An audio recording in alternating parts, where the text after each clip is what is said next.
할렐루야. 12월 24일 수요 말씀온 예배 시간입니다. 메리 크리스마스 시즌입니다. 우리 마음 한 분 한 분의 삶 안에 주님 오심의 좋은 구유가 우리 마음속에 만들어지기를 원합니다. 오늘 수요 말씀원 예배는 사무엘하 2장 1절에서 4절까지의 말씀으로 함께 나눌 텐데요. 오늘은 절망과 희망 사이에서 희망을 학습하기, 헤브론으로 넘어가기라는 제목으로 말씀의 은혜를 나누겠습니다. 본문 말씀 사무엘하 2장 1절에서 4절까지 말씀을 함께 보겠습니다.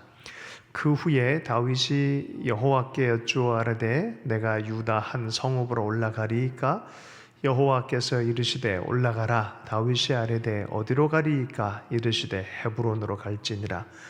다윗이 그의 두 아내 이스라엘 여인 아히노암과 갈멜 사람 나발의 아내였던 아비가일을 데리고 그리로 올라갈 때 또 자기와 함께한 추종자들과 그들의 가족들을 다윗이 다 데리고 올라가서 헤브론 각 성읍에 살게 하니라. 유다 사람들이 와서 거기서 다윗에게 기름을 부어 유다 족속의 왕으로 삼았더라. 할렐루야. 어떤 사람이 이 빚을 많이 져서 죽게 되었습니다. 이 사람은 수백억의 사업가였습니다. 자산가이기도 했습니다. 그런데 이 사람이 절망에 못 견뎌서 사업적인 절망에 맞닥뜨려져서 죽고 난 다음에 가족이 통장을 이렇게 정리를 하는데 깜짝 놀랐다고 합니다. 그 이유는 아직 통장에 빚을 다 갚고 남은 8억이라는 돈이 있었기 때문입니다. 보통 사람 입장에서는 8억은 정말 벌기 어려운, 평생 벌어도 만질까 한 그런 액수인데 이 사람은 수백억을 다뤘던 자산가였고 사업가인데 이 적은 액수 때문에 적다고 느껴졌던 그 절망의 마음들이 계속 학습되어져서 안타까운 죽음을 선택한 그런 모습을 보입니다. 어떤 사람은 계속해서 희망의 계단을 올라가는 사람이 있고 어떤 사람은 삶에 좋은 것들을 좋은 눈으로 보질 못하고 계속 절망을 학습하면서 삶을 버리는 사람이 있습니다. 계속해서 수요일날 다윗을 다루고 있는데 다윗을 추격했던 사울의 삶이 그랬습니다. 있는 모습 그대로 보면 얼마나 좋은 감사의 눈으로 보고 하나님의 은혜의 눈으로 보면은 자기 인생에서 너무 좋은 것들이 많았는데 계속해서 절망을 학습하다 보니까 마음속에 하나님 주시지 않은 마음들 품다 보니까 말씀이 아니라 잘못된 음성을 품다 보니까 비극을 선택하게 되어지는 그런 종말의 모양이 있습니다. 사울을 가만 생각해 보면은 충성스러운 다윗이 중심으로 있었죠. 그 누구보다 뛰어난 아들 요나단이 있었죠.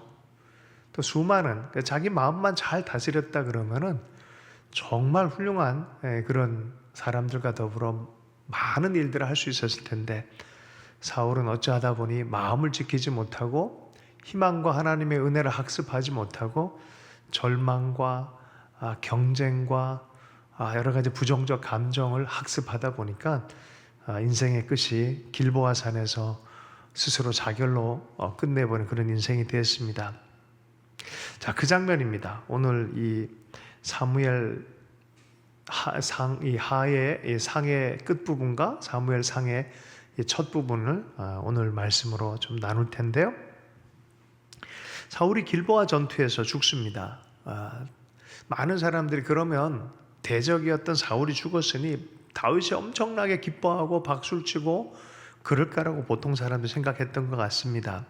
아멜렉 사람이 사울의 왕관과 팔고리를 다윗이 좋아할 줄 알고 갖고 와서 그가 죽여달라 그래서 자기가 죽게 하고 왕관과 이런 걸 가지고 왔다라고 말합니다.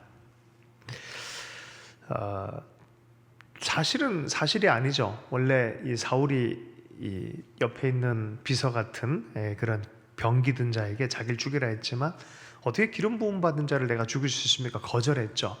그러니까 자기 칼에 자결하게 되어지는 그런 이야기죠. 그리고 나서 병기든 자도 그 모습을 보고 사실 자신은 그게 사실인데 이 아말렉 사람은 거짓말을 하고 있는 것입니다. 다윗은 이런 상황에 대해서 전혀 모릅니다. 시글락으로 넌 돌아가라 라고 명령을 받아서 돌아온 상태였고 블레셋과 이스라엘의 싸움은 이제 그런 길보아 산에서의 전투의 장면들이 이렇게 일어난 것입니다. 전쟁의 상황을 모르는 상황에서 아말렉 사람이 사울이 죽었다고 말하고 내가 그 현장에 있었던 사람이라 말하고 자기는 찢어진 옷을 입고 머리에 먼지를 뒤집어 쓰고 상당히 이 다윗이 좋아할 거라 생각하면서 연기하듯이 거짓말하듯이 내가 왕관을 가져왔습니다. 이게 뭔 소리입니까? 당신이 왕관을 쓰십시오. 이제 이런 굉장히 특별한 이 새로운 왕조의 시작에 특별한 공헌자로서 활약을 하면서 뭔가를 받으려고 하는 이기적인 꼼수를 가지고 왔습니다. 다윗의 반응에 왕관을 착용하고 팔고를 착용할 줄 알았는데 다윗은 애가를 부르고 금식하기 시작합니다. 안타까운 마음으로 울고 탄식하는 그런 시간을 보냅니다. 진정한 이후에 그 사람을 불러서 묻습니다. 아말렉 사람인지 아닌지도 묻고 상황들을 딱 살펴서 살인죄를 씌웁니다. 그리고 하나님의 기름 부은 자를 함부로 죽인 것에 대해서 단죄하는 모습이 여기에 있습니다. 하나님의 사람들, 믿음의 사람들, 특별히 신학자들은 하나님의 하는 일에 대해서 평생을 연구하고 집중하는 사람입니다. 다윗은 기름 부음 받은 하나님의 종이었어요. 하나님의 마음을 알고 있기 때문에 그 눈으로 이 모든 상황을 살피는 경향이 있는 사람입니다. 마치 신학자들처럼 하나님이 행하는 일들을 잘 살펴서 판단 내리는데 누구보다 탁월한 사람이었습니다. 기름 부음 받은 사람들은 기름 부음이 어떻게 일하는지를 알고 있습니다. 하나님께 사울을 들어서 일하는 것도 알고 있고 그 뒤에 하나님의 손이 있다는 것도 알고 있고 자기 삶을 통해서도 하나님의 은혜의 손길과 섭리를 체험한 다윗이었기 때문에 판단할 수 있는 기준이 있었습니다. 아말렉 사람은 그런 거에 대해서 전혀 상관도 없었고 알 수도 없고 설명해도 이해도 못하는 그런 것입니다. 그저 이기적이고 자기가 어떻게 삶에 승진할까라는 그런 수단으로만 생각하는 그런 단순한 사람이었습니다. 하나님의 숨겨진 뜻을 파악할 수는 없었죠. 하나님의 주권에 관심이 많은 다윗은 이것을 바르게 일처리를 하고 이제 애가를 부릅니다. 다윗이 많이 슬펐습니다. 사무엘하 1장 17절에서 20절까지 말씀 보면요, 다윗이 슬픈 노래로 사울과 그의 아들 요나단을 조상하고 명령하여 그것을 유다 족속에게 가르치라 하였으니 곧 활 노래라 야살의 책에 기록되었으되 이스라엘아 내 영광이 산 위에서 죽임을 당하였도다 오호라 두 용사가 엎드러졌도다 라고 하면서 사울을 노래합니다. 요나단을 노래합니다. 사울이 얼마나 대단했던 사람인지를 얘기를 하고 요나단이 얼마나 하나님 앞에 아름다운 사람인지 또 자기와의 특별한 관계 안에서 얼마나 귀하고 아름다운 사람인지를 노래하면서 슬픈 마음을 표현합니다. 그리고 이것을 백성들이 함께 부르도록 합니다. 아이고 잘 죽었다. 저 인간 이렇게 잘 죽었네. 이런 게 아니죠. 가장 인간다운 모습으로 가장 인간 안에 있었던 아름다운 기억을 끄집어내서 그것에 대해서 애도를 하고 탄식하는 그런 모습을 보여줍니다. 사울과 요나단을 노래하고 추억합니다. 사무엘하 1장 25절 26절에 보면 요나단을 위해서는 이렇게 얘기를 합니다. 오호라 두 용사가 전쟁 중에 엎드러졌도다. 요나단이 내 산에서 죽임을 당하였도다. 내 형 요나단이여 내가 그대를 애통함은 그대는 내게 심히 아름다움이라.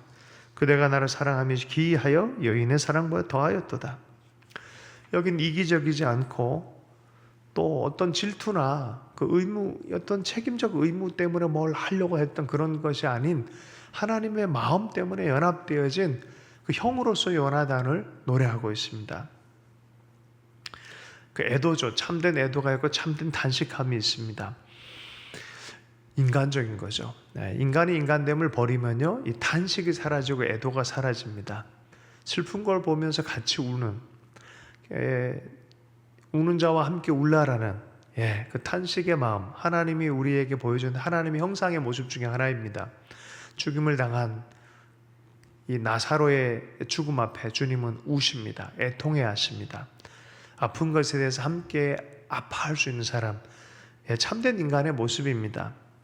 그런데 만약에 우리가 이런 마음들을 잃어버리면 군사적 힘, 경제력, 정복, 폭력 이런 것만 남아 있습니다. 앞으로 세워질 나라는 하나님의 마음을 반영하는 나라가 되어져야 되기 때문에 하나님은 다윗에게 이러한 마음들을 계속 발견하기 원하고 스스로도 또 개발하기를 원합니다. 사람을 사랑하는 있는 모습 그대로의 마음인 것입니다. 하나님의 마음을 품는 궁율의 마음, 사랑의 마음. 다윗이 이 장면부터는 계속해서 정말 이 반전의 반전을 거듭하면서 화내야 될 것 같은데 받아주고 또 함께 가는 마음을 품어주고 하나님의 사랑의 진리의 눈으로 아닌 건 아닌 거다라 말하고 그 사랑과 진리를 지키기 위한 그러한 모습들.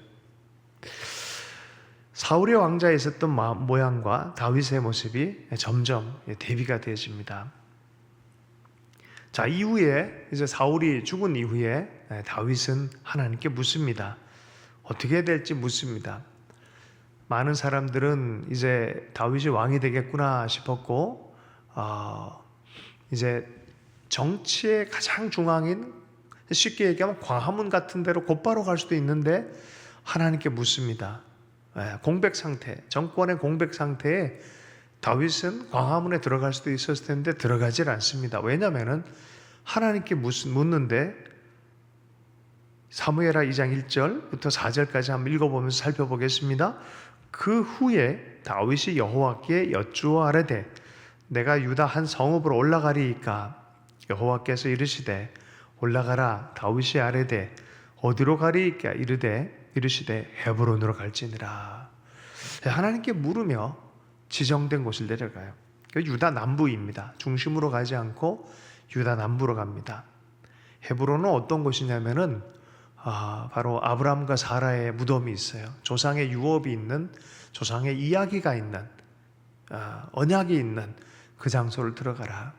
보기에는 정치적인 부분과 모든 힘의 어떤 이 파워 게임으로 보면 중심으로 가야 되는데 남부로 가라라고 말합니다. 그래서 데리고 있는 모든 사람들과 더불어서 순종하여서 헤브론에 갑니다. 바로 그곳에서 사실은 많은 사람들 도와줬어요. 아말렉에 공격당할 때 막아줬던 도성입니다. 많은 또 탈취물들을 함께 나누고 도움을 줬던 그곳입니다. 그곳에 다윗이 오니까 유다 사람들이 다윗을 찾아와서 유다의 왕으로 기름 부어 세웁니다. 처음으로 드디어 공적으로 왕이란 칭호로 세워지는 장소가 헤브론이 됐습니다. 2장 4절입니다. 유다 사람들이 와서 거기서 다윗에게 기름을 부어 유다 족속의 왕으로 삼았더라. 네, 시글락에서 이 이중적인 삶을 살았던, 그러다 큰 위기를 만나면서 그것 때문에 발생되어진 딜레마 존에서 당하는 역설적인 힘듦, 이런 모든 것들 다 마무리하고 하나님의 섭리의 손으로 은혜 안에 은혜의 마음이 풀어지면서 품어안고 신뢰하는 마음이 깊어졌을 때 또 시대의 페이지가 바뀝니다. 사울은 사라지고 이제 다윗의 시대가 되어졌습니다. 다윗의 시대가 시작되어졌을 때 하나님께서는 헤브론에 가라라고 말씀하신 것이죠. 북쪽에는 11지파가 아직 있습니다. 앞으로 7년 6개월 동안 또 이 11지파와의 소통을 통하여 통일 이스라엘을 이루는데 무한한 인내와 무한한 정말 끊임없는 노력이 필요합니다. 일진일퇴하는 이거 진짜 안 되나 보다 하는 그런 일도 생기고 또 앞으로 또 하나님의 은혜 안에 또 전진하고 하는 그런 다윗을 우리는 앞으로 볼 것입니다. 제일 어려운 지역 중에 하나가 뭐냐면 길앗 야베스 지역에 있었던 사울의 정치적인 고향과 같은 곳입니다. 어려움이 있을 때 이 야베스를 구했던, 이 지역을 구했던 사람은 사울이었습니다. 그쪽 출신 정치적인 또 중심지였던 바로 길르앗 야베스 사람. 다른 사람은 다 욕을 해도 이 길르앗 야베스 사람들은 사울을 욕할 수가 없습니다. 너무나 은혜의 일들을 많이 했습니다. 그래서 사울이 죽고 난 다음에 시체를 다 모아서 또 슬퍼하면서 매장을 했던 그 사람들이 바로 길르앗 야베스 사람들입니다. 그런데 다윗은 정치적 맥락으로 보지 않고 하나님의 언약 안에 주신 말씀 그대로 이스라엘 전체를 품어 안는 목자의 마음으로 동일하게 선한 일, 좋은 일을 했다. 나도 당신들에게 신실할 거다 라고 고백하는, 정치적으로 보면 정치적으로 볼 수 있겠지만 진정성 있는 부르심에 합당한 행동을 하는 것을 보게 되어집니다. 참 어려운 대상들을 품어 안고 완전히 대적적인 사람들, 정치적인 사람들마저도 품어 안고 가야 될 다윗의 삶이 앞으로 또한 사무엘 하에서 펼쳐집니다. 정말 어렵고 풍전등화와 같은 일촉즉발의 삶의 현장에서도 다윗은 계속해서 여호와 하나님으로 힘을 냈다는 표현에, 자기가 데리고 함께 살았던 동고동락했던 군대마저도 자기에게 돌을 던지려고 할 때 여호와 하나님으로 힘을 얻어서 용기를 내었다라고 말해요. 꺾일 것 같은 희망이 다시 희망을 붙들고 앞으로 나아갑니다. 누구 때문에? 하나님 때문에. 그렇죠? 하나님 때문에 계속 희망을 학습한 사람이 다윗이었어요. 그러나 희망의 근거를 잃어버리고 자기가 가지고 있는 힘이나 자기가 가지고 있는 술수에 자꾸 근거를 두고 행하려 했던 사람이 사울입니다. 많은 걸 가졌지만 절망에 학습되는 패턴이고, 많은 게 쫓기고 힘들었지만 계속 희망에 학습되는 사람이 바로 다윗이었습니다. 오늘 주신 말씀을 통해서 우리는 희망을 학습하고 있는지 절망을 학습하고 있는지, 주신 것에 감사함으로 하나님을 인정해드리고 늘 무릎 꿇고 나아감으로 인도함 받는 그런 다윗의 삶처럼 우리도 정말 크리스마스 시즌에 주님의 뜻이 내 마음의 구유에 잘 모셔질 수 있도록 희망을 학습하는, 그래서 우리 마음에 가득 예수님을 영접해 드릴 때 희망 자체가 되고 우리에게 진짜 평강이 되시는 주님으로 힘을 얻는 하나님의 사람이 되었으면 좋겠습니다. 영원한 희망 되신 예수 그리스도 믿음으로 받아들이고 희망으로 전진하고 또 사랑으로 완성하는 그런 계절, 크리스마스의 계절입니다. 며칠 전에 김석봉이라는 CEO, 석봉토스트의 CEO를 만났습니다. 이분의 얘기를 듣다가 참 은혜를 입었습니다. 절체절명의 상황을 살아왔었고 정말 국졸인 사람이, 자기는 결혼도 못할 줄 알았는데 대조를 한 사모님을 만났는데 그 사모님이 참 은혜와 믿음의 사람이었고 이분도 특별한 은혜의 사람이어서 여러 가지 조건을 내면서 결혼을 하게 되어졌어요. 나와 결혼하려고 그러면은 오후에 야간학교를 다니고 검정고시를 하고 야간학교를 다녀라. 야간학교 잘 마쳤는데 나중에 보니 이게 신학생까지 됐어요. 야간학교 신학생. 먹고 살기 어려운 그런 상황에 하나님께 간절하게 3일 동안 금식하면서 결단의 기도를 드렸을 때 하나님이 예상치 않은 그런 말씀을 하셨다는 거죠. 밖으로 나가서 장사를 해라. 토스트 장사를 할 것에 대한 감동을 주셔서 결정을 내렸다고 합니다. 이분이 IMF 당시에 정말 희망의 아이콘과 같은 역할을 했는데 그때 당시 연봉을 1억씩 받았다 그래요. 이 연봉을 토스트 만들면서, 그래서 굉장히 많이 알려지게 됐는데 이분의 미담들, 선행들, 전도사로서 사명가로서 주님의 마음을 전하는 그런 삶을 주신 은혜 때문에 계속 오후께는 그런 일을 하는 것도 알려지기도 하고 매스컴을 많이 타기 시작했다고 합니다. 그러다가 암이 발생했어요. 암 때문에 또 너무 절망적인 상황 안에 하나님께 간절히 기도하는 가운데 하나님께서 한 말씀을 주셨다고 합니다. 이사야서 41장 10절의 말씀입니다. 두려워하지 말라. 내가 너와 함께 함이라. 놀라지 말라. 나는 내 하나님이 됨이니라. 내가 너를 굳세게 하리라. 참으로 너를 도와주리라. 참으로 나의 의로운 오른손으로 너를 붙들리라. 정말 존재의 희망의 제로 포인트 같은 곳에서 하나님만 의뢰하고 부르짖을 때 너무나 강하게 하나님의 말씀이 울렸고 그것을 붙들고 소명으로 이것을 하기로 결정하고 다시 일어날 용기를 얻었다고 합니다. 긴 얘기 짧게 해서 그런데 너무 처참하고 처절한 하나님 앞에 고투가 있었어요. 근데 하나님이 그렇게 분명히 말씀하셨고 절망보다 희망을 학습하기로 결정했고 주님의 이름으로 일어나기로 결정했다는 것이죠. 어느 순간 보니 자기가 요새 삼성이나 수많은 학교나 여러 곳에 가서 강연자 또 강사로서 인정을 받아서 가는 곳마다 그런 강의를 한다고 하더라고요. 그리고 교수도 되어지고 강의 전문적인 근데 희망. 근데 꼭 이 간증을 하고 복음을 전하고 있더라고요. 자기는 목회자가 될 줄 알았는데 어느 순간 뒤돌아보니까 하나님께서 세상을 향한 복음의 사도로 부른 것이 하나님의 섭리가 아니겠냐.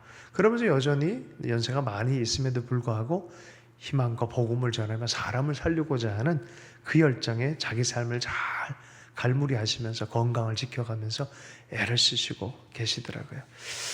여러분, 이 연말 연시이고 크리스마스 계절입니다. 주님께 마음의 문을 열고 하나님의 믿음과 소망과 사랑을 학습하고 그 길로 달려가는 주님의 사람, 또 주님을 맞이하는 사람 될 수 있기를 축복합니다. 하나님께서 각자마다 예비한 헤브론을 보여주실 줄로 믿습니다. 주신 말씀 붙들과 함께 기도하겠습니다. 하나님 아버지, 우리의 삶 안에서 하나님의 계심을 잊지 않게 해주시고 어떤 절망 안에서도 주님을 인정해드리고 무릎 꿇는 자가 되게 해주셔서 주님이 말씀하신 대로 순종함으로 계속해서 하나님이 살아계시고 역사하는 것을 아버지 하나님 전할 수 있도록 희망의 전도자로 하나님 사용해 주시기 원합니다. 무엇보다 주 예수 그리스도의 복음에 아버지의 생명을 전하는 복음의 전달자로 우리를 사용해 주십시오. 하나님 크리스마스 시즌에 우리의 마음이 하나님 주님으로 인해서 평강을 얻고 희망을 얻고 무엇보다 주님의 큰 사랑을 얻고 하나님 우리에게 허락되어진 각자의 헤브론으로 나아가 주님을 섬길 수 있도록 하나님께서 기름 붓기를 원하고 사용하시길 원하는 그 충만한 잠재력이 하나님 흘러넘칠 수 있도록 역사해 주시옵소서.